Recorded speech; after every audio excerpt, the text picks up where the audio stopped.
speeches examining the financial crash of 2007. Please welcome Chris Fox with a speech entitled Money for Nothing.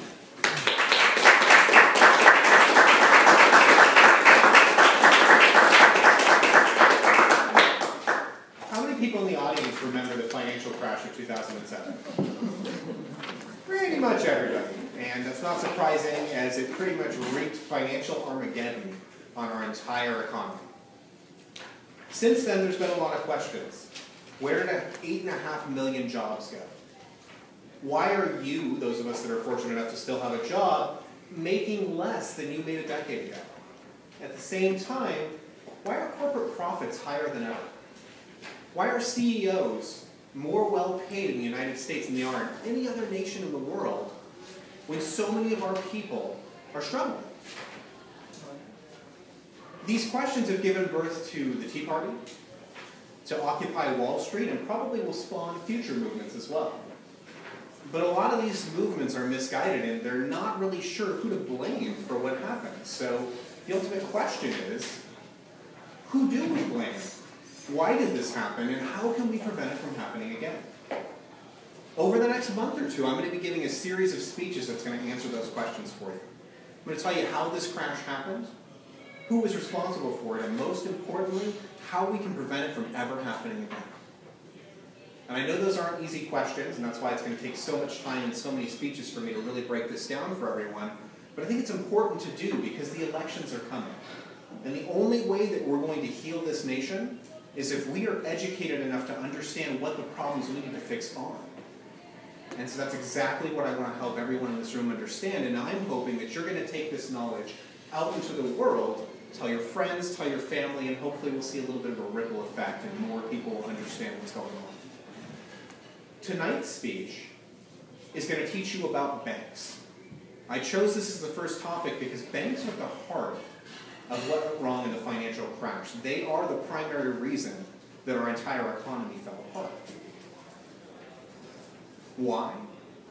How are banks so important? What do they do?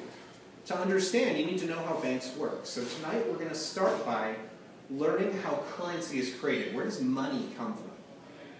Everybody uses it every day. We're all very familiar with money. We'd all like to get our hands on more of it, but what is it? You know, that dollar bill that you have in your pocket, where did that come from? The process has changed quite a bit since the founding of the United States. In the beginning, the Constitution granted Congress the power to issue currency. But in 1913, Woodrow Wilson signed into law the Federal Reserve Act. And this act took the power away from Congress, and it gave it into the hands of a private organization. So the Federal Reserve, most people assume is part of the government, right?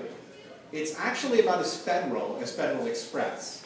It is a wholly separate private organization, and it's made up of for-profit banks. Wells Fargo, Chase, Goldman Sachs, they all have a seat on the board of the Federal Reserve. So what exactly does the Federal Reserve do? Well, when the federal government decides we need money, they come to the Federal Reserve and say, okay, we would like $10 billion. And the Federal Reserve is thrilled. They type into their computer a few zeros, and out comes $10 billion. In exchange, the federal government sends over truckloads of U.S. treasuries.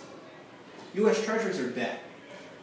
That is the source of the largest portion of the national debt we all know and love. Every single time we request a dollar bill from the Federal Reserve, we are paying them interest in the form of U.S. treasuries to issue us our own currency. We're paying them to do something that Congress is supposed to do for us. And this is why Woodrow Wilson, on his deathbed, said, "I am a profoundly unhappy man, for I have unwittingly condemned my nation to ruin."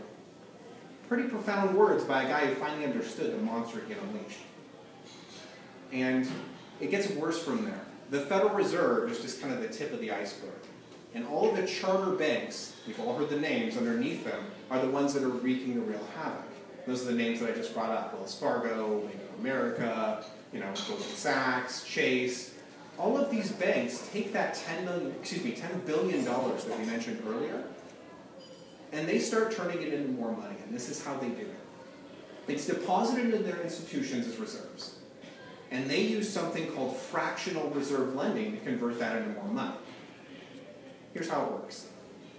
If I'm a bank and I have $10 billion sitting in an account, I have to keep 10% of that money on hand as reserves. Now you would assume the other $9 billion could be lent out, and that would make sense in a sane world, but our financial world is not sane. Instead, they literally invent $9 billion out of thin air. They still have the original $10 billion and can do whatever they want with it. But they're making $9 billion out of nothing. And this money comes into existence the instant any of you takes out a credit card, signs a home loan, gets a car loan, gets a line of credit, any of those things. Anytime you sign a loan with a bank, you are literally creating money. So if I'm the bank and I want to advance, let's say, John, $500,000 so John can buy his dream home, I make that up. I just put some zeros in a computer and give John that $500,000.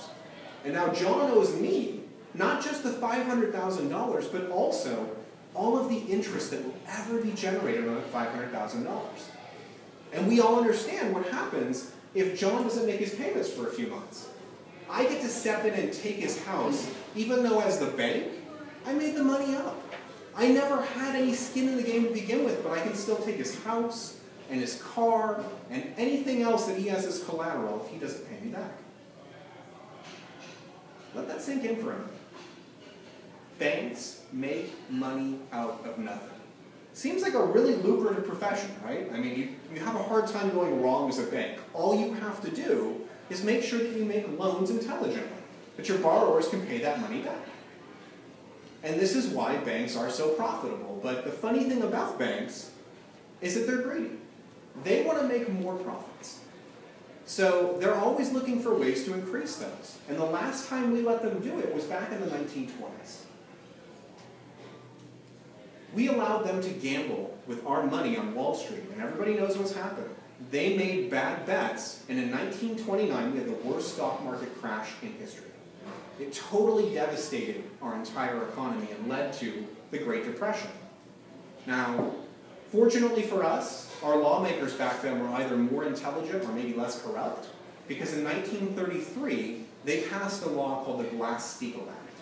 And this law was very straightforward. What it said is banks can only be banks.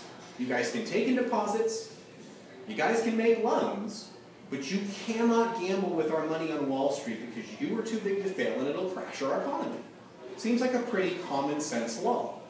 And for the next 64 years after that law was passed, we had prosperity in the United States. More so than we've seen at any other time in our history. But in 1997, the Glass-Steagall Act was repealed. And for the next 10 years, the banks went nuts on Wall Street, doing every type of financial shell game you can possibly imagine, and a whole bunch of fraud that I'll get to in future speeches.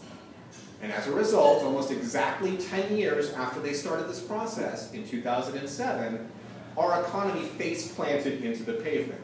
And that is why so many of you still have friends and family that are out of work, and probably work in a different profession than you did 5 years ago, because of just that sort of financial shell game. And here's the biggest problem with that. That shell game has not changed in any way, shape, or form. The banks can still do exactly the same thing they could do in 2007. Every time anyone on Capitol Hill brings up the idea, hey, maybe we should bring back Glass-Steagall, maybe we should put the banks in check and stop them from doing what they're doing, their army of lobbyists shuts it down. How many people in the room watch cable?